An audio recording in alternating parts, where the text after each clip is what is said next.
वेदांत परिभाषा।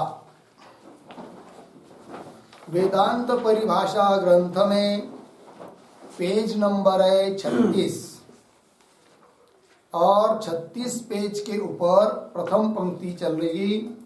सुखाद्यवच्छिन्न चैतन्यस्य तद्वृत्त्यावच्छिन्न चैतन्यस्य च नियमेन एकदेश स्थितोपाधिद्वयावच्छिन्नत्वात् नियमेन अहम सुखी इत्यादि ज्ञानस्य प्रत्यक्षत्वम्। मिला पंक्ति?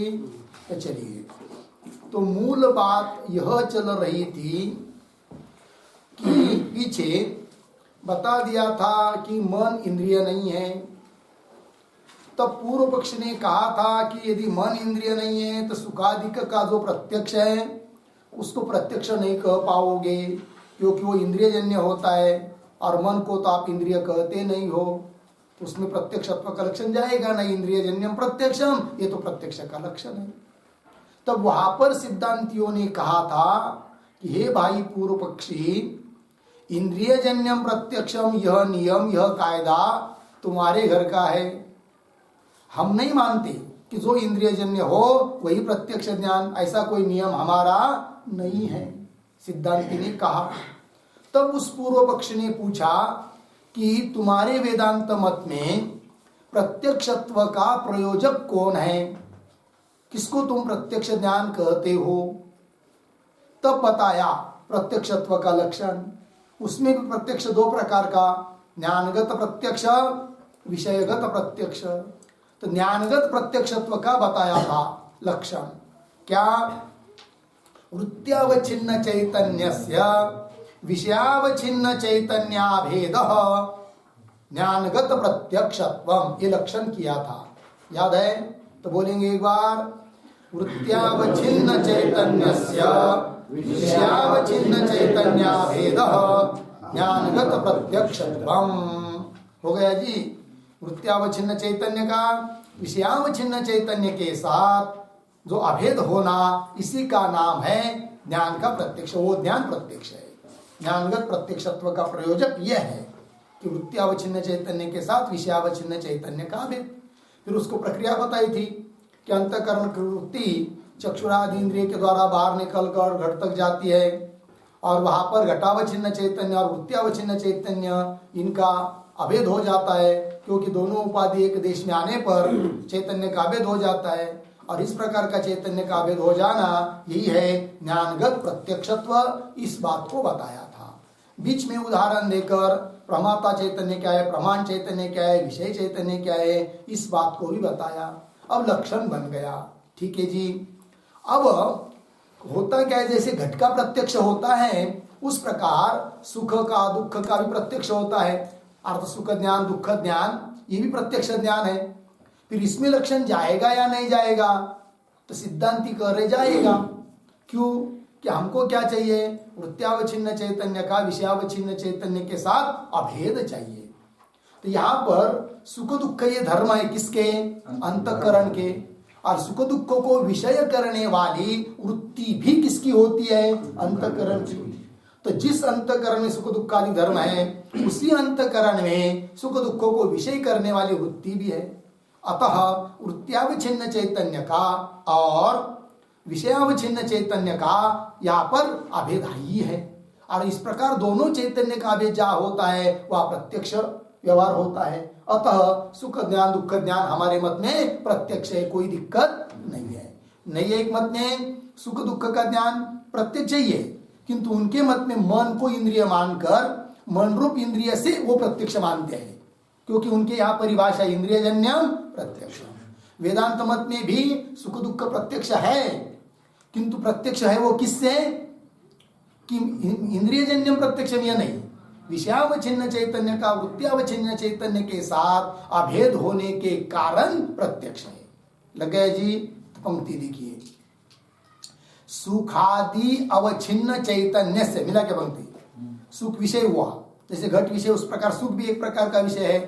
तो सुखादि अवच्छिन्न चैतन्य से और तद्वृत्ति अवच्छिन्न चैतन्यस्य तद्वृत्ति सुखाकार अंतकरण की वृत्ति, उस वृत्ति में आया हुआ चैतन्य, ये दो चैतन्य हुए, है कि नहीं?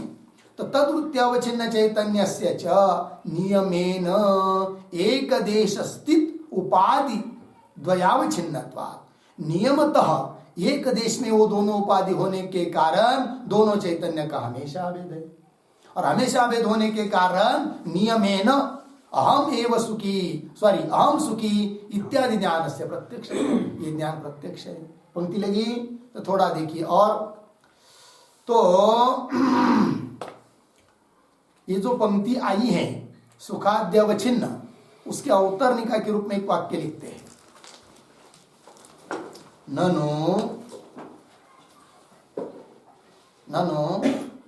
एवं अपि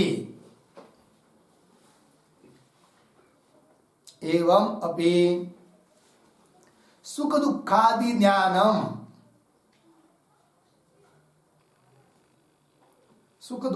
ज्ञानम प्रत्यक्षम न स्यात्, सुख दुखादि ज्ञानम प्रत्यक्षम न स्यात्, अर्धविराम। तदाकार वृत्तेः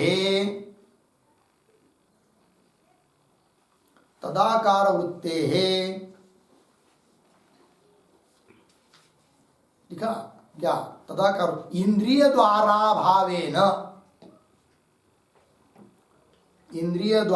अभावेन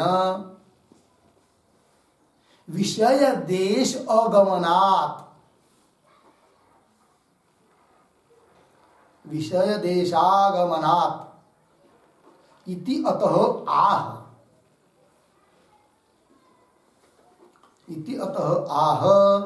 सुखेति। ठीक है, अर्थ समझ लेंगे। कोई शंका कर सकता है एवं अपि मतलब इस प्रकार का जो तुमने प्रत्यक्षत्व का लक्षण बनाया, कहो ऐसा वृत्त्यावच्छिन्न चैतन्यस्य विषयावच्छिन्न चैतन्याभेद, वृत्त्यावच्छिन्न चैतन्य का विषयावच्छिन्न चैतन्य के साथ अभेद होना ही प्रत्यक्ष है। ऐसा लक्षण करने पर भी ननु एवं अपि सुख दुखादि ज्ञानम प्रत्यक्षम न स्यात्, पूर्व पक्षी बोल रहा है कि सुख दुखादि का ज्ञान प्रत्यक्ष नहीं हो पाएगा। बोलेंगे क्यों? तो पूर्व पक्षी कर रहा है तदाकार सुख दुखाकार वृत्ते है इंद्रिय द्वारा अभावेन। वो कहता है कि सुख को विषय करने वाली वृत्ति और दुख को विषय करने वाली वृत्ति इंद्रिय के माध्यम से गई नहीं। जैसे घट को देखने के लिए वृत्ति अंतकरण से निकलकर चक्षुरादि इंद्रिय के द्वारा बाहर जाती है, उस प्रकार यहाँ पर चक्षुरादि इंद्रिय बंद रहते तो भी सुख दुख का ज्ञान होता है। अर्थात सुख दुख को विषय करने वाली अंतकरण की वृत्ति इंद्रिय द्वारा गई ही नहीं है, तब सुख दुख का प्रत्यक्ष कैसा होगा? ये बोल रहा है कौन? पूर्व पक्षी। तदाकार वृत्ते इंद्रिय द्वारा अभावेन विषय देश अगमनात्, विषय देश तक हो जाएगी नहीं। इति अतः आह, ऐसा यदि पूर्व पक्षी बोलता है तो उसको उत्तर देने के लिए ये पंक्ति आई। क्या? मूल में सुखादि अवच्छिन्न चैतन्यस्य, सुख व विषय, सुख दुखादि शब्द से दुखादि, सुखादि अवच्छिन्न चैतन्यस्य और तद्वृत्ति सुखाकार वृत्ति, तद्वृत्ति अवच्छिन्न चैतन्यस्य च नियमेन पद आया कि नहीं? तो नियमेन इस पद का अर्थ लिखिए अवश्यम भावेन, अवश्यम भावेन स्वतः इति यावत्, अवश्यम भावेन उसका भी अर्थ और तात्पर्य स्वतः इति यावत्। तो देखो भाई, नियमेन अर्थात अवश्य रूप से अर्थात स्वतः एक देश स्थित उपाधि द्वयावच्छिन्नत्वात्, एक देशस्थ है ना तिथं, तो क्या चाहिए? स्थित, एक देश स्थित ऐसा होना चाहिए।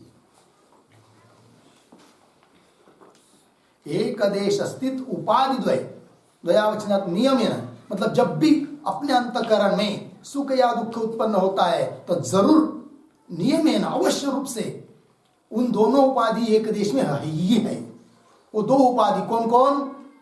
सुख दुख और अंतकरण की वृत्ति, दोनों एक जगह ही है कि नहीं? तो सुख दुखावच्छिन्न चैतन्य और सुख दुखों को विषय करने वाली वृत्तियावच्छिन्न चैतन्य, और दोनों उपाधि एक देश में होने के कारण दोनों चैतन्य का स्वतः क्या है? अभेद है।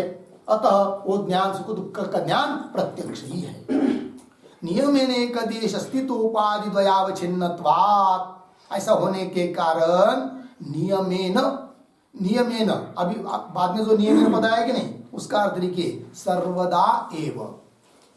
नीचे वाले नियमेन पद का अर्थ सर्वदा एव अहम सुखी इत्यादि ज्ञान से प्रत्यक्षत्व, हमेशा अहम सुखी इत्यादि ज्ञान ये प्रत्यक्ष ही है। लग गया जी? अब देखो भाई, लगा इतना पंक्ति? ऊपर की पंक्ति में जो पद आया है नियमेन एक देश स्थित, ये पद आया कि नहीं? तो होता क्या है, कहीं जगह पर दो उपाधि क्या स्वभावतः एक देश में रहती है, कहीं पर इंद्रिय के द्वारा एक देश में, इंद्रिय के द्वारा वृत्ति निकल कर एक देश उनको होना पड़ता है। घटाधिक विषय के लिए घट बाहर है, वृत्ति अंदर है, दोनों का एक देश होने के लिए वृत्ति को इंद्रिय के द्वारा बाहर निकलकर घट तक जाना पड़ता है। किंतु सुख दुख के बारे में ऐसा नहीं है। तो वहां पर जो एक पद आया है नियमेन, इसके बाद एक देश स्थित उपाधि, उस पर एक टिप्पणी लिखेंगे। उपाद्यो हो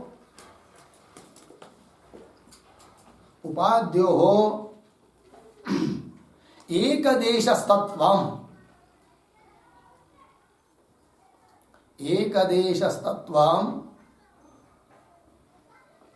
उपाद्यो हो एक देशस्तत्वम् क्वचित् स्वतः अर्धविराम क्वचित् परतः पूर्ण विराम। आगे तत्र अंतर प्रत्यक्षे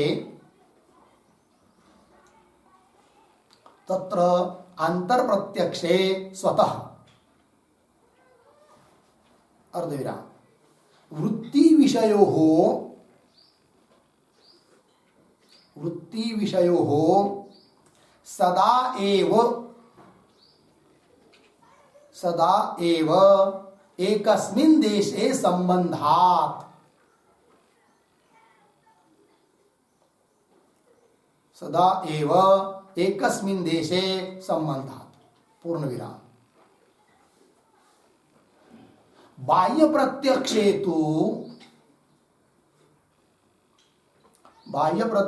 तु परतः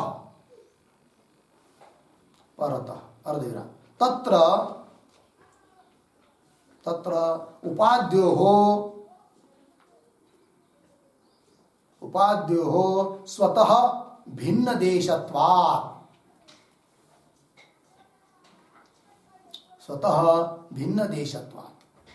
पूर्ण विराम। अर्थ समझ दीजिए भाई। तो उपाद्यो हो एक देशस्तत्वम्, वो दोनों उपाधियों का जो एक देश में रहना है वह क्वचित कहीं पर स्वतः एक देश में रहती है, और क्वचित कहीं पर परतः कुछ निमित्त होना पड़ता है। ठीक, तत्र उन दोनों में अंतर प्रत्यक्ष, जब भी अंतर प्रत्यक्ष होना है सुख दुखादिकों का, तब तो स्वतः क्या एक देशस्तत्व, दोनों उपाधियों का एक देशस्तत्व स्वतः है। विषय और वृत्ति या दोनों उपाधियों का एक देश में रहना स्वतः है। कहा? अंतर प्रत्यक्ष के समय में, वही लिखा तत्र अंतर प्रत्यक्ष स्वतः। और वृत्ति विषय हो सदा एकस्मिन् देशे संबंध, वृत्ति और विषय इन दोनों का हमेशा ही एक देश में ही संबंध होने के कारण तो स्वतः है। और बाह्य प्रत्यक्ष हेतु, जब बाह्य घटाधिकों का प्रत्यक्ष करना होता है, शरीर से बाहर के जो घटाधिक उनका प्रत्यक्ष करना होता है, तब तत्र बाह्य प्रत्यक्ष हेतु परतः। क्यों? तत्र उपाद्यो हो, वहां पर जो दो उपाधि है, घट रूप उपाधि विषय और वृत्ति रूप उपाधि, स्वतः भिन्न देश, स्वतः क्या है वो भिन्न देश में। अतः उनको एक देश में आने के लिए चक्षुरादि के द्वारा वृत्ति को निकलना पड़ता है, परता है एक देश स्थितत्व। और सुख दुख के प्रत्यक्ष में दोनों उपाधियों का एक देश स्थितत्व स्वतः है। लग गए जी? चलिए पंक्ति। अंतर प्रत्यक्ष स्वतः है वृत्ति, ये थोड़ा समझ नहीं। अंतर प्रत्यक्ष बाहर प्रत्यक्ष। अंतर प्रत्यक्ष कौन है? वो सुख दुख। सुख दुख का प्रत्यक्ष करते समय वृत्ति और विषय दोनों एक जगह स्वतः है, स्वभावता है। क्योंकि सुख दुख धर्म किसके है? अंतःकरण।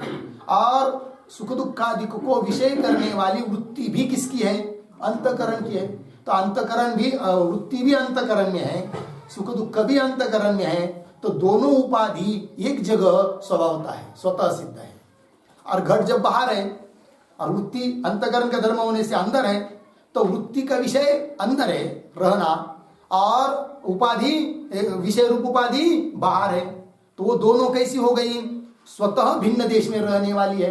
अब उनको एक देश में होने के लिए अंतःकरण की वृत्ति को चक्षु से निकलकर घट तक जाना पड़ता है, तब वो दोनों एक जगह आती है। लग गया? चलिए, तो वही नियमेन एक देश स्थित उपाधि द्वयावच्छिन्नत्वात्। आगे नीचे नियमेन अहम सुखी, नियमेन मतलब सर्वदा, अहम सुखी सुखी इत्यादि ज्ञान से प्रत्यक्षम। ठीक है ना? अब देखो यहाँ पर नियमेन कहा, नियमेन मतलब सर्वदा सुख दुख का ज्ञान हमेशा प्रत्यक्ष ही होता है। ऐसा नहीं होता कि सुख दुख उत्पन्न होया उसके बाद 2 घंटे के बाद ज्ञान हुआ, ऐसा नहीं है। अपितु वो ज्ञातैक प्रत्यक्ष है, इसलिए कहा सर्वदा, नियमेन सर्वदा एवं प्रत्यक्ष है। और घट के बारे में वैसा नहीं है, घट का ज्ञान कभी परोक्ष होता है तो कभी प्रत्यक्ष होता है। इसलिए नीचे के पंक्ति में जो नियमेन पद आया उस पर एक वाक्य लिखेंगे, सुखादेहे ज्ञानम तु, सुखादेहे ज्ञानम तु स्वस्य स्वस्य सदा एव प्रत्यक्षम, स्वस्य सदा एव प्रत्यक्षम पूर्ण विराम। घटादेहे ज्ञानम, घटादेहे ज्ञानम कदाचित प्रत्यक्षम भवति, कदाचित प्रत्यक्षम भवति अर्धविराम, कदाचित परोक्षम, कदाचित परोक्षम। ठीक, बघा सुखादे, सुखादिकों का ज्ञान स्वस्य अपने लिए, अपने सुख का ज्ञान सदा ही प्रत्यक्ष है, वैसा घट का नहीं। तो घटादिक का ज्ञान कदाचित प्रत्यक्ष होता है, वृत्ति जाती है तब, वृत्ति नहीं जाती है, शब्दादिक के द्वारा ज्ञान होता है घट का, तब कभी कभी परोक्ष ज्ञान भी होता है। इसलिए नियमेन सर्वदा ही वो प्रत्यक्ष नहीं है, कौन? घट। किंतु सुख दुखादिक नियमेन सर्वदा ये वो प्रत्यक्ष ही है। लग गया पंक्ति? तो चलो भाई, हो गया ना? तो पूर्व पक्षी ने शंका की थी कि सुख दुखादिक का प्रत्यक्ष नहीं होगा, तो उसका उत्तर दे दिया कि प्रत्यक्ष होगा, क्योंकि प्रत्यक्ष के लिए जो प्रयोजक हमारे वेदांत मत में है वो यहाँ पर भी है, सुख दुख के प्रत्यक्ष होने में। अतः सुख दुख का हमेशा ही क्या है? प्रत्यक्ष ही है। होगा एक बात? आगे चलिए, ननु एवं स्ववृत्ति सुखादि स्मरणस्य अपि सुखाद्यंशे प्रत्यक्षत्वापत्ति इति चेत न, ननु से लेकर इति चेत तक पूर्व पक्षी का ग्रंथ है, शंका ग्रंथ है। पूर्व पक्षी शंका कर रहा है, फिर आगे न तत्र इत्यादि से उत्तर देंगे। ठीक है जी? तो शंका क्या है? तो शंका कर रहा है पूर्व पक्षी, क्या कर रहा है? ननु एवं, एवं मतलब क्या? एवं शब्द का अर्थ लिखिए, एवं बराबर उपाध्यो हो, उपाध्यो हो एकदेशस्तत्वस्य, एकदेशस्तत्वस्य,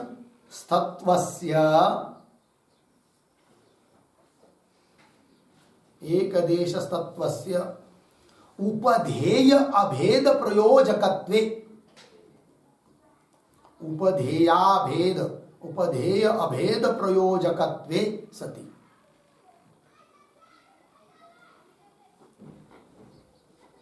ठीक है, ध्यान दीजिए भाई।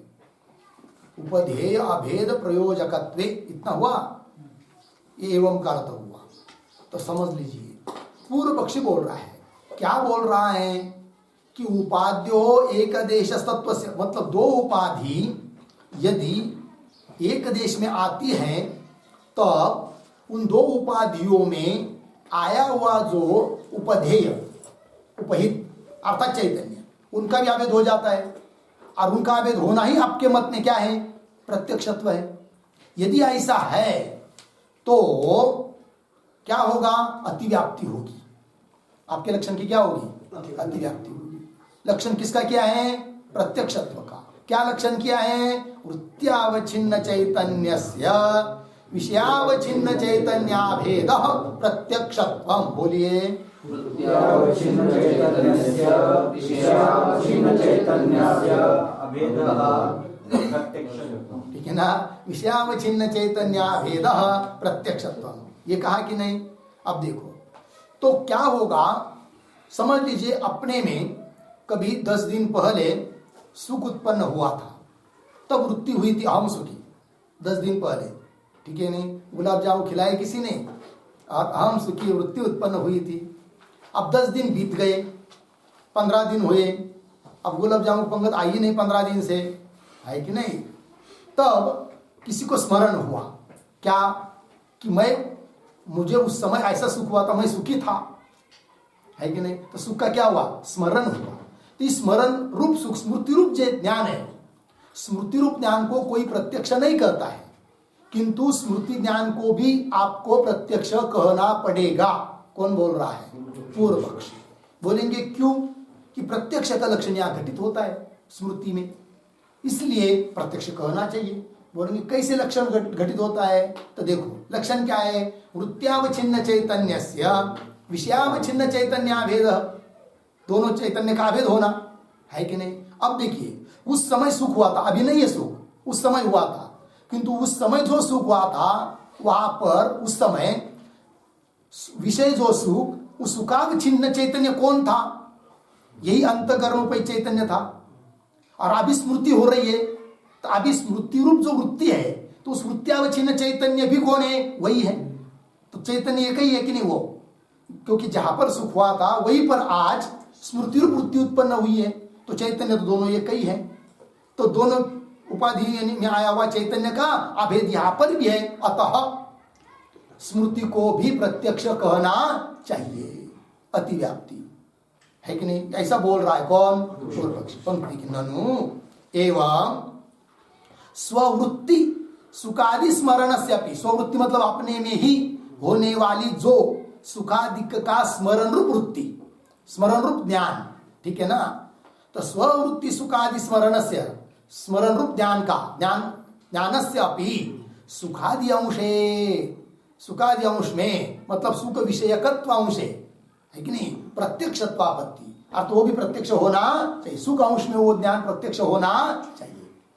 स्मरण हो गया सुख का, तो सुख अंश में वो प्रत्यक्ष होना चाहिए। मतलब अभी भी कहना चाहिए उसने कि मुझे सुख का प्रत्यक्ष है कि नहीं? उस समय तो था ना, तो अभी भी कहना चाहिए, क्योंकि दोनों का क्या है? अभेद है। दोनों उपधेय का अभेद है। तो वही ननु एवं स्ववृत्ति सुखादि स्मरणस्यापि सुखादि अंशे प्रत्यक्षत्वापत्ति ही इति चेत। लग गया इतना पंक्ति? यहां पर पद आया ना, प्रत्यक्षत्वापत्ति, मतलब प्रत्यक्षत्व की प्राप्ति होना चाहिए, ऐसा अर्थ है उसका। तो प्रत्यक्षत्वापत्ति, इसके ऊपर एक वाक्य लिखेंगे, सुखादि अवच्छिन्न, सुखाद्य अवच्छिन्न तद्वृत्त्यवच्छिन्न चैतन्ययोः, तद्वृत्त्यवच्छिन्न चैतन्ययोः। लिखा क्या क्या? सुखाद्यवच्छिन्न तद्वृत्त्यवच्छिन्न चैतन्ययोः च अभेदात्, अभेदात् स्मृतेः, स्मृतेः प्रत्यक्षत्वं भवेत्, स्मृते प्रत्यक्षत्वं भवेत् अर्धविराम। न च स्मृते प्रत्यक्षत्वं न च स्मृते प्रत्यक्षत्वं मन्यते मन्यते पूर्णविराम। तस्मात् प्रत्यक्षत्वस्य प्रयोजकम्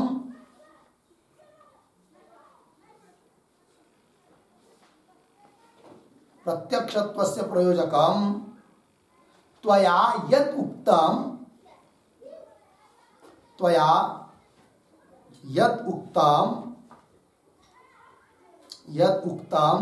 तत्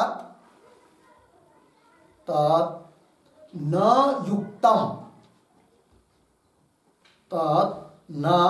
युक्तम् इति शंकाकर्तुः आशयः इति शंकाकर्तुः आशयः।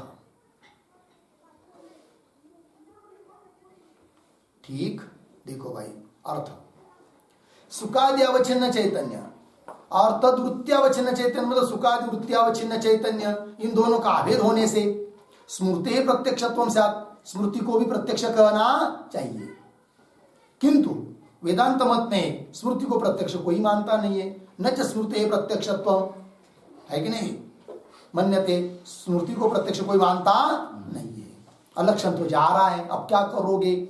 इसलिए पूर्व पक्षी बोल रहा है तस्मात्, पूर्व पक्षी कहता है सिद्धांतियों को, हे सिद्धांती, तुम्हारे द्वारा जो प्रत्यक्षत्व का प्रयोजक बताया गया वो ठीक नहीं है।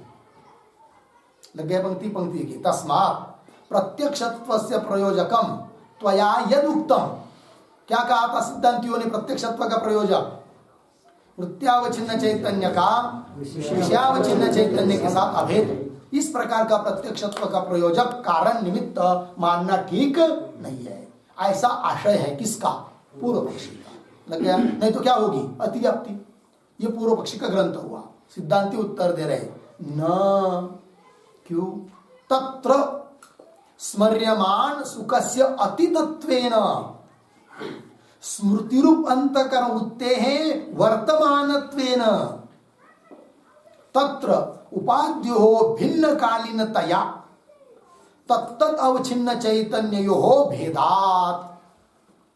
ये उत्तर दिया भाई। अब देखिए एक एक पद। सबसे पहले तत्र, तत्र आएगी नहीं, न तत्र, तत्र, तत्र का अर्थ लिखिए स्ववृत्ति सुखादि स्मरण काले। तत्र बराबर स्ववृत्ति सुखादि स्मरण काले।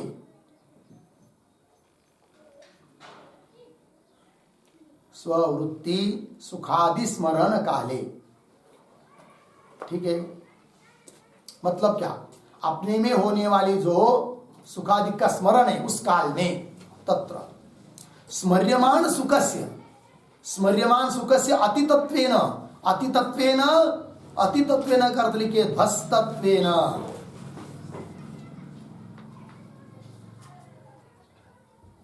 ध्वस्तत्वेन विनाशित्वेन इत्यर्थः। ध्यान दीजिए भाई, जिस समय सुख का स्मरण हुआ उस समय स्मर्यमान, स्मर्यमान मतलब स्मृति का विषयभूत जो सुख वो अभी है क्या? नहीं है। उसकी तो अभी स्मरण है ना, सुख तो पीछे हुआ था। जिस दिन गुलाब जामुन खाने को मिले थे उस दिन, है कि नहीं? अभी थोड़ी है। ठीक है ना? तो तत्र स्मर्यमान सुख से अतीतत्वेन, अतीत है वो, ध्वस्त हुआ है, नष्ट हुआ है वो सुख। और स्मृति रूप अंतकरण वृत्ति है वर्तमानत्वेन, और सुख रूप जो अंतकरण की वृत्ति है वो कभी कब है? अभी है, वर्तमान काल में है। तो दोनों भिन्न भिन्न काल में है कि एक काल में है? भिन्न भिन्न काल। मतलब दोनों एक देश में होने पर भी, है कि नहीं, जहां पर सुख हुआ था वहीं पर वृत्ति अभी हो रही है, किंतु सुख बीत गया और वृत्ति अभी है। तो दोनों एक जगह, दोनों का स्थान एक होने पर भी काल एक नहीं है। दोनों का काल क्या है? भिन्न भिन्न है। तो स्मृति रूप अंतकरण वृत्ते वर्तमानत्वेन तत्र, मेरा पंक्ति, तत्र उपाद्यो हो, तत्र उपाद्यो हो, तत्र उपाद्यो हो, यहाँ पर भी तत्र पद आया कि नहीं? तो तत्र मतलब तो लिखिए यहाँ पर किया आके तत्र का अर्थ तत्र बराबर पूर्वम अहम सुखी, पूर्वम अहम सुखी इत्यादि सुख स्मरण दशायाम, इत्यादि सुख स्मरण दशायाम।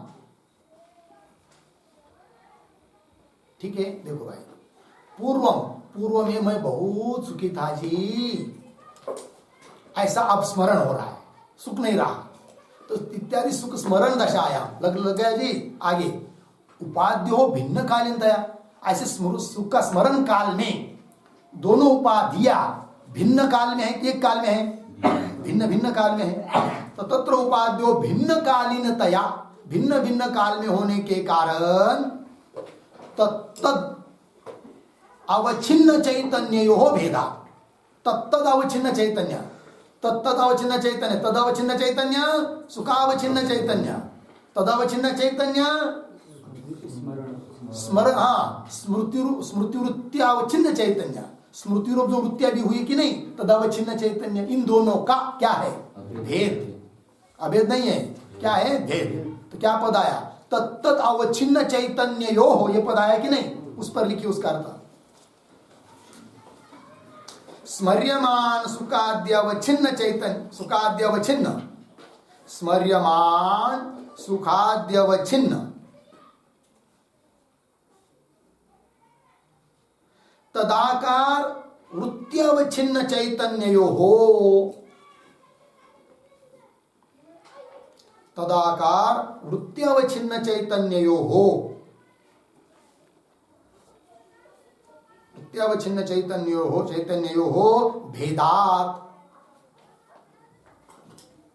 भेदात बराबर अभेद प्रयोजका भावात, अभेद प्रयोजका भावात न स्मृतेः प्रत्यक्षत्वापत्ति, न स्मृतेः प्रत्यक्षत्वापत्ति इति भावः।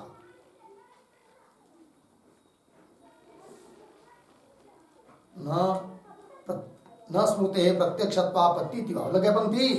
देखो भाई क्या क्या, भिन्न कालीनतया, दोनों का काल भिन्न भिन्न होने से तत्तद अवच्छिन्न चैतन्य, तत्तद मतलब स्मर्यमान सुखाद्य अवच्छिन्न चैतन्य बराबर, और तदाकार वृत्ति अवच्छिन्न चैतन्य, स्मृति रूप वृत्ति अवच्छिन्न चैतन्य यो हो भेदात, दोनों का भेद है।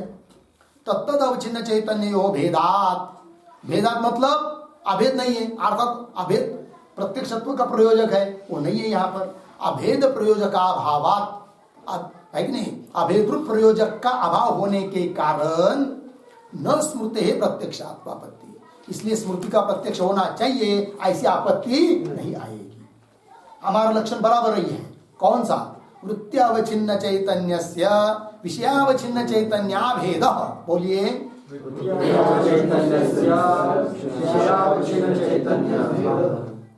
एक बार पुनः एक स्वर में, वृत्त्यावच्छिन्न चैतन्यस्य विषयावच्छिन्न चैतन्याभेद। प्रत्यक्षत्व, ज्ञानगत प्रत्यक्षत्व है कि नहीं? हाँ, तो चैतन्यो भेदात लग गया इतना। फिर आगे चलिए, उपाद्यो एकदेश तत्वे सती एक कालीनत्वस्य एव उपधेय अभेद प्रयोजकत्वात्। थोड़ा उसमें थोड़ा और हम थोड़ा बदल करेंगे। बोले क्या कि उपाद्यो एक देश तत्व, दोनों उपाधि एक देश में चाहिए किंतु एक काल में चाहिए, ऐसा हम समझेंगे। आप अब तो कोई दिक्कत नहीं है ना, अब तो अतिव्याप्ति नहीं होगी, क्योंकि वहां पर सुख का स्मरण जब होता है तब वहां पर दोनों क्या उपाधि एक देश में होने पर भी एक काल में नहीं है।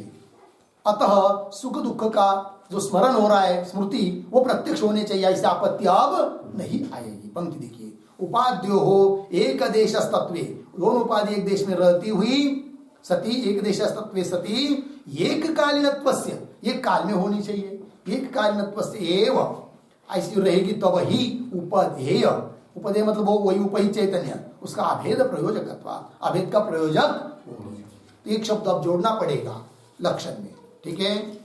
तो उसके पहले और आगे की पंक्ति पढ़ लेते, देखिए, यदि च एक देशस्तत्व मात्र उपधेय अभेद प्रयोजकम, समझ लीजिए, एक कालीन ऐसा न समझकर केवल एक देशस्तत्व होना, दो उपाधियों का एक देशस्तत्व होना, इतना ही केवल अभेद का प्रयोजक रहेगा, मतलब प्रत्यक्षत्व का निमित्त जो अभेद है वो रहेगा, तब क्या होगा, पंक्ति की, यदि च एक देशस्तत्व मात्रम उपधेय, दोनों उपधेयों का, उपधेय मतलब क्या, उपही चैतन्य, उसका अभेद प्रयोजकम, अभेद प्रयोजक मानोगे, एक जगह दोनों उपाधि आना, इतना ही, तदा तब तो अहम पूर्वम सुखी इत्यादि स्मृतौ अतिव्याप्ति वारणाय वर्तमानत्वं विषय विशेषणम देयम, ठीक है ना। तब तो अतिव्याप्ति होगी, कहाँ अतिव्याप्ति होगी, स्मृति में। स्मृति का आकार क्या है, पूर्वम, अहम पूर्वम सुखी, मैं पूर्व में भूतकाल में सुखी था, ये स्मृति, इस स्मृति में क्या होगी, अतिव्याप्ति होगी, ठीक है। तदा अहम पूर्वम सुखी इत्यादि स्मृतौ, इत्यादि स्मृति में अतिव्याप्ति, उस अतिव्याप्ति का वारण करने के लिए पंक्ति आई, अतिव्याप्ति वारणाय वर्तमानत्व विषय विशेषणम देयम, इसलिए लक्षण में जो विषय पद आया है उसका विशेषण एक पद देंगे, कौन सा, वर्तमानत्व, ठीक है। तो वर्तमानत्वम, वर्तमानत्वम का अर्थ लिखिए, स्वरूपेण विद्यमानत्वम,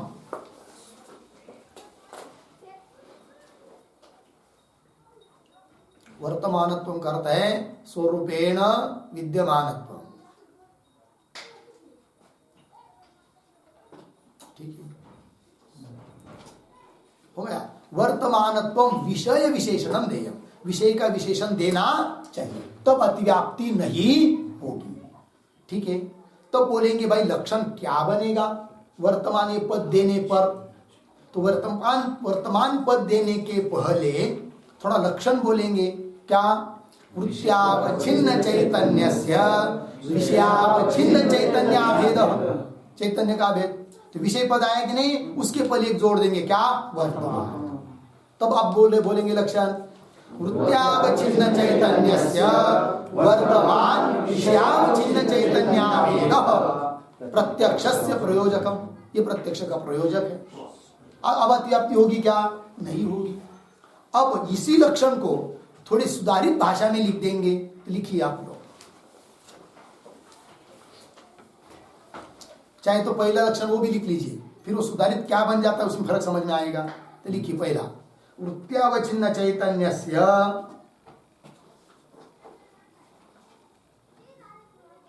वृत्त्यावच्छिन्न चैतन्यस्य विषयावच्छिन्न चैतन्याभेद,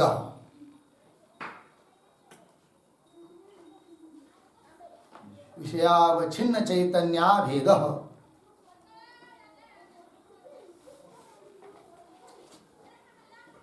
ठीक है। ज्ञानगत प्रत्यक्षत्व,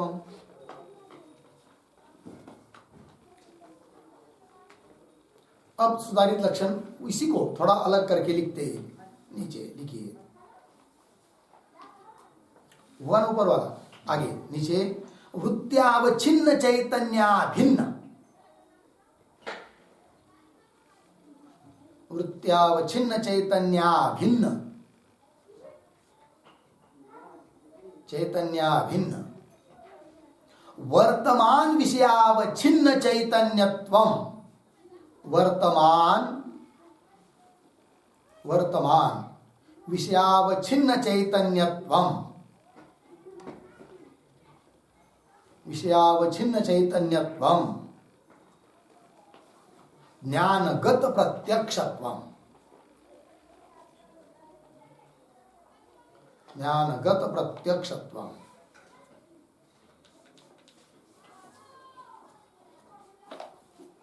ठीक है, हो गया। क्या क्या? वृत्त्यावच्छिन्न चैतन्याभिन्न वर्तमान विषयावच्छिन्न चैतन्यत्वम ज्ञानगत प्रत्यक्षत्वम। लिखा ना? तो बोलिए सब लोग मिलकर, वृत्त्यावच्छिन्न चैतन्याभिन्न वर्तमान विषयावच्छिन्न चैतन्यत्वम ज्ञानगत प्रत्यक्षत्वम। ज्ञानगत प्रत्यक्षत्व की परिभाषा हुई। तो क्या अर्थ? वृत्त्यावच्छिन्न चैतन्य के साथ अभिन्न। कौन? विषयावच्छिन्न चैतन्य, किंतु वो विषय कैसा? वर्तमान। तो वर्तमान विषयावच्छिन्न चैतन्यत्वम, ठीक है ना, इसको कहेंगे ज्ञानगत प्रत्यक्षत्व। अब ध्यान दीजिए, यह लक्षण स्मृति में अतिव्याप्त होगा क्या? नहीं, क्योंकि स्मृति में वृत्त्यावच्छिन्न चैतन्य का विषयावच्छिन्न चैतन्य के साथ अभेद नहीं है क्या? है, किंतु वहां का विषय वर्तमान काल में नहीं है, अतः अब अतिव्याप्ति नहीं होगी। लगे पंक्ति? तो चलिए भाई, ये लक्षण बन गया ना। तो वर्तमानत्वम विषय विशेषण देह में मूल में आया है। तो वर्तमान एक पद देकर क्या लक्षण बना उसको यहां पर बता दिया। इस लक्षण को याद रखिए। अब पुनः आगे इस पर पुनः पूर्व पक्षी शंका कर रहा है। क्या? ननु एवं अपि स्वकीय धर्माधर्मौ वर्तमानौ यदा शब्दादिना ज्ञायेते तदा तादृश शाब्द ज्ञानादौ अतिव्याप्ति ही। ठीक है जी, अतिव्याप्ति दिखा रहा है कौन? पूर्व पक्षी। क्यों? आगे वही बता रहा है। तत्र धर्मादि अवच्छिन्न तदवृत्त्यावच्छिन्न चैतन्यो एकत्वात् इति चेत न। तो ननु से लेकर इति चेत यहां तक पूर्व पक्षी का ग्रंथ है। लग रही पंक्ति? तो क्या कर रहा है पूर्व पक्षी? पहले विषय समझ लेंगे, बाद में पंक्ति को लगाएंगे। तो पूर्व पक्षी कहता है, समझ लीजिए कोई मनुष्य है, ठीक है, और हर एक व्यक्ति के अंतःकरण में धर्माधर्म रहते, ये पाप पुण्य, किंतु वो प्रत्यक्ष नहीं होते किसी को भी, ठीक है। किंतु कोई एकादा सिद्ध महात्मा है, अब उसके पास कोई व्यक्ति चला गया, तब उस सिद्ध महात्मा को दूसरे के अंतःकरण के धर्म, जो धर्माधर्म वगैरह वो भी दिखाई देते हैं, समझ लीजिए उसको ज्ञान हो जाता है। और उसने कहा, अरे भाई, शब्द से कहा, क्या कहा? तुम धार्मिक हो, तुम धार्मिक हो, अर्थात धर्म वाले हो, पुण्यात्मा हो, धर्म वाले हो, ये कहा। लगे पंक्ति? अब ये कहने के बाद सुनने वाले व्यक्ति में एक वृत्ति उत्पन्न हो जाती है, क्या? अहम धर्मवान, क्योंकि महात्मा ने बताया, वो थोड़ी झूठ बताएंगे, मैं धर्म वाला हूं, ठीक है।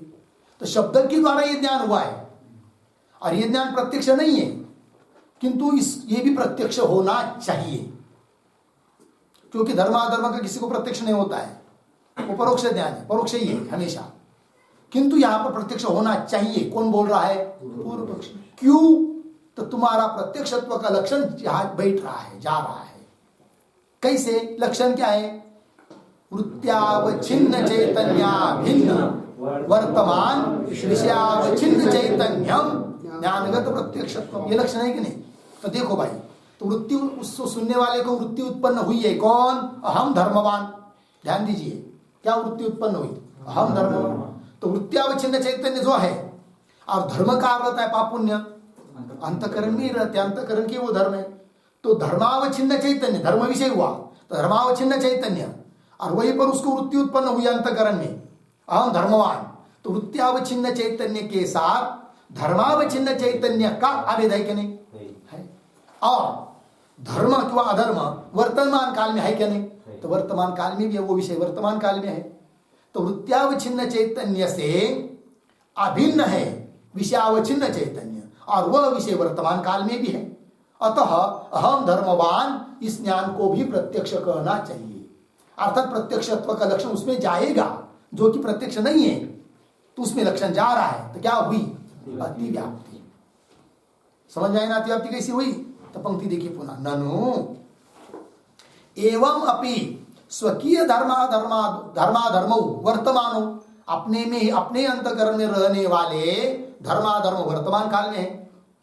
यदा शब्दादिना, किसी व्यक्ति ने शब्द के द्वारा कह दिया, न्यायते, और उसने कहा और सुनने वाले ने जान लिया कि मैं धर्मवान हूं कि अधर्मवान हूं। तो शब्दादिना न्यायते, तदा तब तादृश शाब्द ज्ञानादौ, वो जो शाब्द ज्ञान है, अहम धर्मवान, अहम अधर्मवान, शाब्द ज्ञान है, शब्द प्रमाण से उत्पन्न हुआ यह ज्ञान है। तो तत्र तादृश शाब्द ज्ञानादौ अतिव्याप्ति, अतिव्याप्ति होगी। क्यों? तत्र यहां पर धर्मादि अवच्छिन्न, धर्मावच्छिन्न चैतन्य जो है, तद्वृत्त्यावच्छिन्न चैतन्यो एकत्वात्, धर्मावच्छिन्न चैतन्य जो है वही वृत्त्यावच्छिन्न चैतन्य है, और विषय जो धर्म वो वर्तमान काल में भी है, अतः इसको भी प्रत्यक्ष कहना चाहिए। बात समझ में आया कि नहीं? पूर्व पक्षी अतिव्याप्ति दिखाई, तब उसका उत्तर देंगे इति चेत न से उत्तर देंगे। पर इस पंक्तियों को पुनः एक तरह से एक बार लगाएंगे। ननु एवं अपि, एवं अपि पद आया, एवं अपि का अर्थ देखिए, एवं अपि बराबर वर्तमानत्वस्य,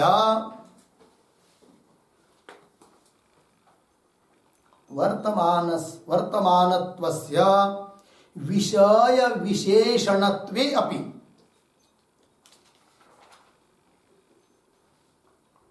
विषय विशेषणत्वे अपि, विषय विशेषणत्वे अपि, ठीक है। पूर्व पक्षी बोल रहे कि ननु एवं अपि मतलब वर्तमान विषय का विशेषण देने पर भी, मिला ना पंक्ति, ननु एवं अपि स्वकीय धर्माधर्म वर्तमान, वर्तमान काले में वो धर्माधर्म यदा शब्दादिना ज्ञायते, तो शब्दादिना मतलब कैसे, उस पर भी एक वाक्य,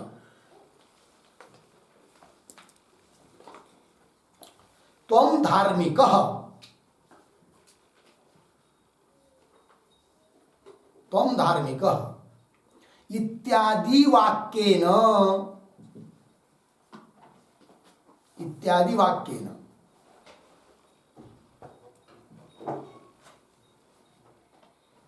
ठीक है। शब्दादिना न्यायता है कि नहीं? शब्द द्वारा मतलब जैसे किसी ने कह दिया कि त्वं धार्मिक, धर्म वाला है तू, ऐसा कह दिया किसी ने, त्वं धार्मिक इत्यादि वाक्येन न्यायते। फिर आगे तदा तादृश शाब्द ज्ञानादौ, है कि नहीं? उस समय उस प्रकार के शाब्द ज्ञान में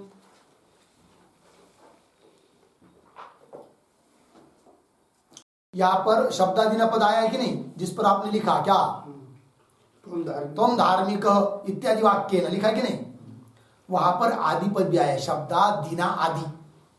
तो आदि से क्या लेंगे, लिखिए आगे, इत्यादि वाक्य न अर्धविराम देकर आगे लिखिए आदिना, आदि पदे न, ऐसा लिखिए आदि पदे न,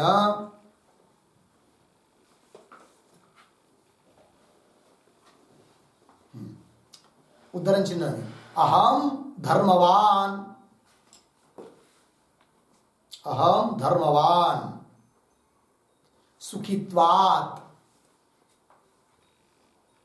सुखित्वात् इत्यादि अनुमान, इत्यादि अनुमानेन,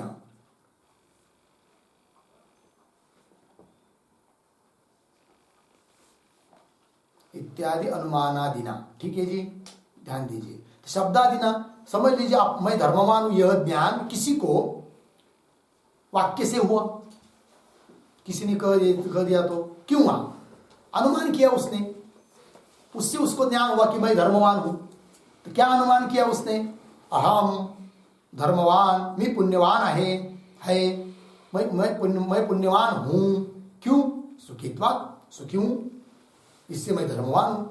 तो उसको ज्ञान हुआ मैं धर्मवान हूं, पुण्य वाला हूं, कि वह अहम अधर्मवान दुखित्वात् इत्यादि न्यायते। तदा तादृश शाब्द ज्ञानादौ, हो गया कि नहीं, तादृश शाब्द ज्ञानादौ,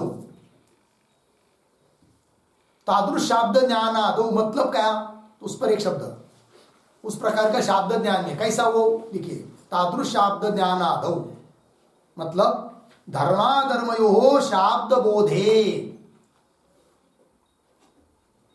धर्माधर्मयोः शाब्द बोधे अर्धविराम अनुमितौ च इत्यर्थः, अनुमितौ च इत्यर्थः, ठीक है। देखो भाई, तादृश शाब्द ज्ञान आदो, मतलब धर्माधर्म के बारे में जो शाब्द ज्ञान हुआ है, शब्द प्रमाण से ज्ञान हुआ है, उसमें क्यों अनुमिति में, जो उसको अनुमिति हुई अहम धर्मवान, इसमें शाब्द ज्ञान आदो अतिव्याप्ति स्यात्, अतिव्याप्ति होगी। कौन कह रहा है? पूर्व पक्षी। ठीक है, अतिव्याप्ति। क्यों? वो स्वयं बता रहा है हेतु। तत्र धर्मादि अवच्छिन्न तद्वृत्त्यावच्छिन्न चैतन्यो एकत्वात्, हेतु दिया उसने। तत्र, तत्र मतलब तो तत्र का अर्थ लिखिए, तत्र बराबर,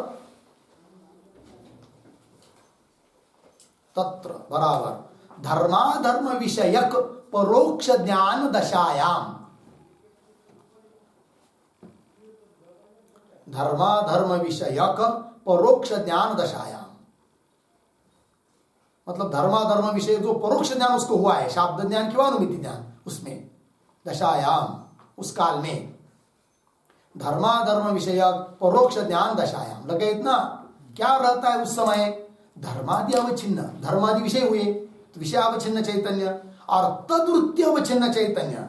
तद्वृत्ति, तद्वृत्ति मतलब हाँ, धर्म अधर्म को विषय करने वाली वृत्ति, ठीक है ना। धर्माधर्माकार अंतकरण की वृत्ति, तो वृत्ति अवच्छिन्न चैतन्य, दोनों का अभेद है। तो धर्मादि अवच्छिन्न तद्वृत्ति अवच्छिन्न चैतन्य यो हो एकत्वात्, दोनों चैतन्य एक होने के कारण क्या? उस शाब्द ज्ञान और अनुमिति ज्ञान में तुम्हारा प्रत्यक्षत्व का लक्षण जा रहा है, तो अतिव्याप्ति हो रही है। जो प्रत्यक्ष नहीं है उसमें प्रत्यक्षत्व का लक्षण जा रहा है। लगा पंक्ति इति चेत न, क्यों? आप सिद्धांति करें योग्यत्वस्यापि विषय विशेषणत्वात्। हम क्या करेंगे? लक्षण में एक पद और जोड़ देंगे। सिद्धांति बोल रहे हैं कौन सा पद जोड़ देंगे? योग्यत्व। जैसे विषय का विशेषण एक पद पीछे दिया कि नहीं? कौन सा? वर्तमान। वर्तमान पद देने से क्या लाभ हुआ? अतिव्याप्ति नहीं कहा, स्मृति में अतिव्याप्ति नहीं हुई। अब अतिव्याप्ति कहाँ हो रही है? धर्माधर्म के परोक्ष ज्ञान में, शाब्द ज्ञान में अतिव्याप्ति हो रही है। वो अतिव्याप्ति न हो इसलिए विषय का विशेषण और एक देंगे। कौन सा? योग्यत्व। तो वही कह रहे हैं योग्यत्वस्यापि। योग्यत्व से मतलब क्या? योग्यत्व से का अर्थ लिखिए प्रत्यक्ष योग्यत्व से।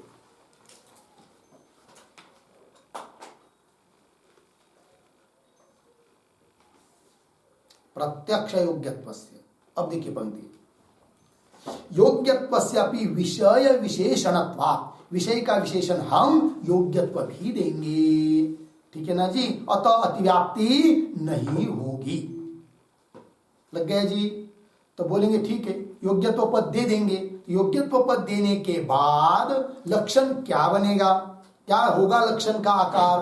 तो लक्षण बोलेंगे क्या? वृत्त्यावच्छिन्न चैतन्या भिन्न योग्य, क्यों? वर्तमान योग्य विषयावच्छिन्न चैतन्यत्वं ज्ञानगत प्रत्यक्षत्वं।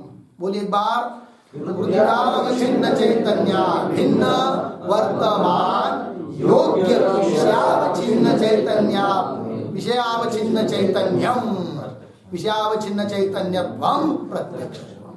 योग्य पद जोड़ दिया। ठीक है, तो अर्थ क्या निकला फिर? वृत्त्यावच्छिन्न चैतन्य का चैतन्य से अभिन्न चाहिए। कौन? विषयावच्छिन्न चैतन्य। किंतु वो विषय कैसा? वर्तमान काल में हो और योग्य हो। यहां पर धर्माधर्म योग्य नहीं है, भले प्रत्येक वर्तमान काल में है, और वृत्त्यावच्छिन्न चैतन्य का और विषयावच्छिन्न चैतन्य का भी अभेद है, किंतु वो क्या नहीं है? योग्य नहीं है। अतः उसमें अब प्रत्यक्ष के लक्षण की अतिव्याप्ति नहीं होगी। कौन सा पद देने से? योग्य पद देने से। वही कहा योग्यत्वस्यापि विषय विशेषणत्वात्। लग गया जी? तो बोलेंगे, फिर कोई बोलेगा अरे भाई धर्माधर्म क्यों योग्य नहीं है? योग्य नहीं मतलब प्रत्यक्ष होने के लिए योग्य क्यों नहीं है? जबकि वो अंतःकरण के धर्म है, और सुख दुख ये भी किसके धर्म है? अंतःकरण के धर्म है। तो ये कई अंतःकरण में रह रहे सुख दुख, और उसी अंतःकरण में रह रहे धर्माधर्म, उसमें से सुख दुख का प्रत्यक्ष होता है और धर्माधर्म का नहीं। ऐसा क्यों? दोनों भी अंतकरण के धर्म है, क्या कारण? तो उसका उत्तर दे रहे हैं, अंतकरण धर्मत्व अविशेषे अपि, मतलब अंतकरण के वो धर्म है, उसमें कोई विशेषता नहीं है, अविशेष है, समान रूप से है। मतलब सुख दुख भी अंतकरण के धर्म है और धर्माधर्म भी अंतकरण के धर्म है, अविशेष भी, उनमें कोई विशेषता नहीं है।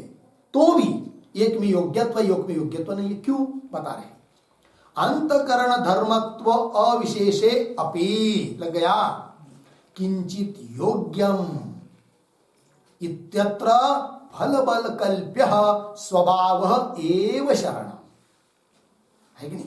क्या बोल रहे हैं? किंचित योग्यम, कुछ योग्य है, कुछ योग्य नहीं है। तो ये कैसा जाने? कोई योग्य है, धर्म प्रत्यक्ष के लिए योग्य है और कोई नहीं, तो कुछ नहीं। इत्यत्र फल बल कल्प्य स्वभाव एव शरण, ये स्वभाव ही शरण है।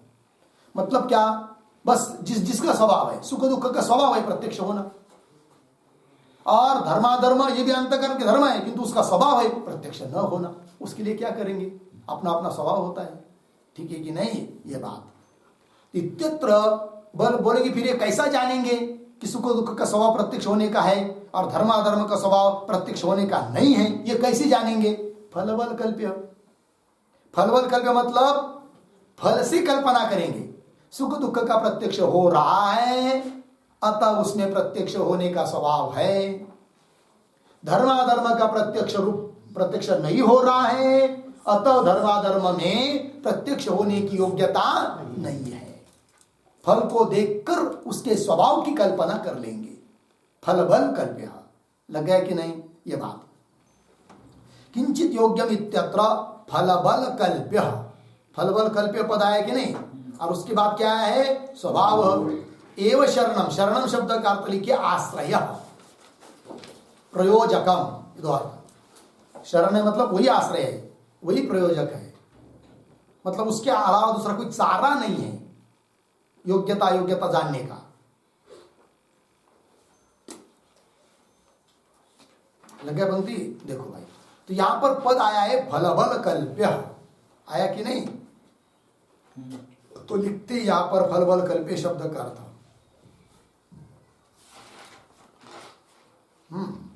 लिखिए फल बलेन, फल बलेन बराबर प्रत्यक्ष रूप कार्यत्व हेतुना, प्रत्यक्ष रूप कार्यत्व हेतुना कल्प्य बराबर अनुमेय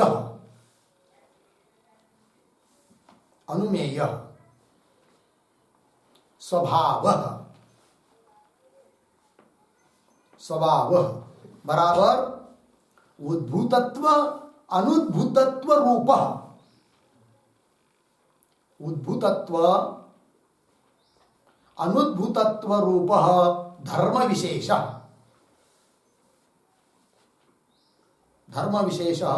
स्वभाव यस्य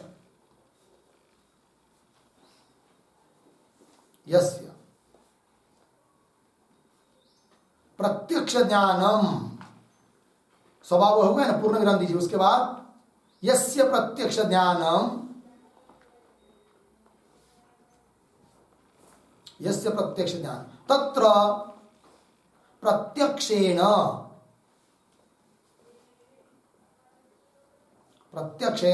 उद्भूतत्वं कल्प्यते, उद्भूतत्वं कल्प्यते,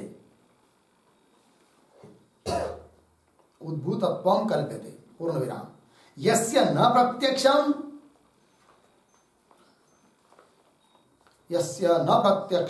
तत्र अनुद्भूतत्वं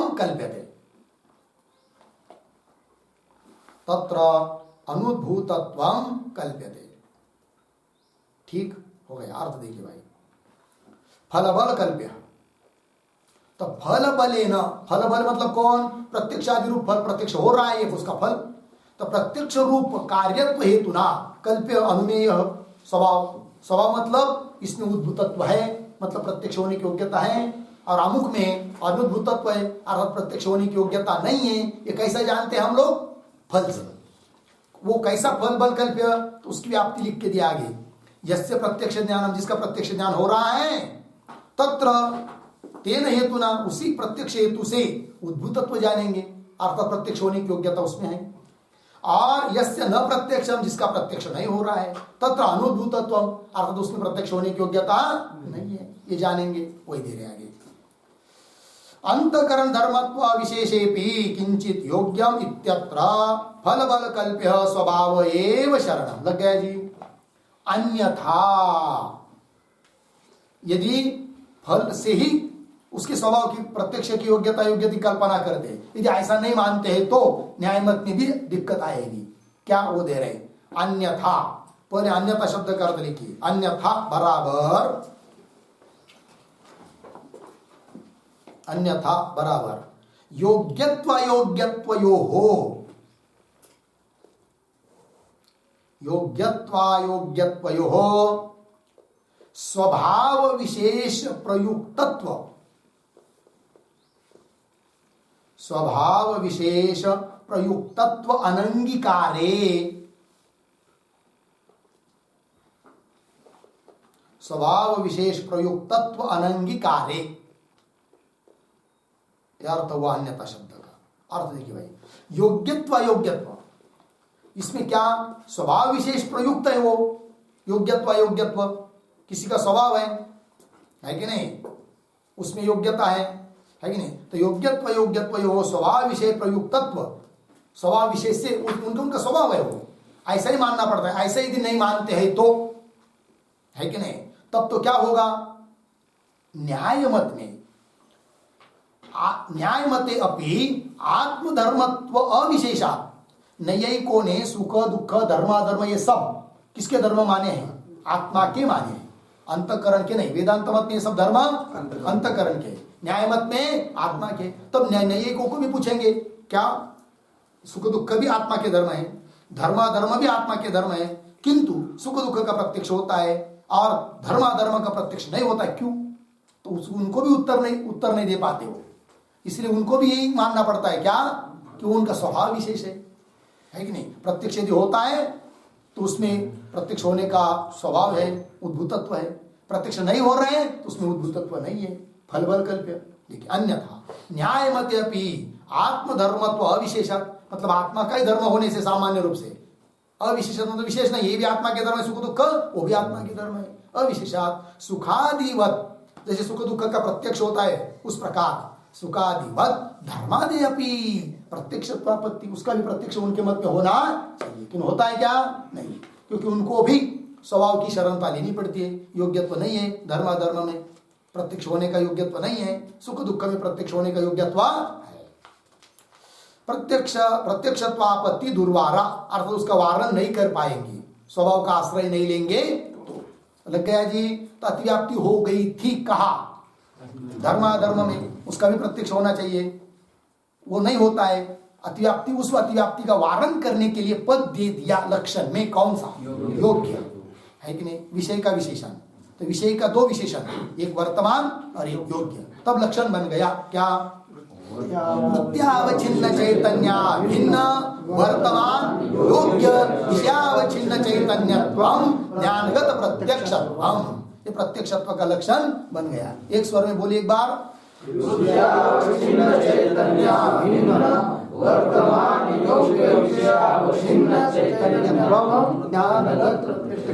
हो गया, सब मिलकर एक बार बोलेंगे। वृत्त्यावच्छिन्न चैतन्य भिन्न वर्तमान योग्य विषयावच्छिन्न चैतन्यत्वम ज्ञानगत प्रत्यक्षत्वम।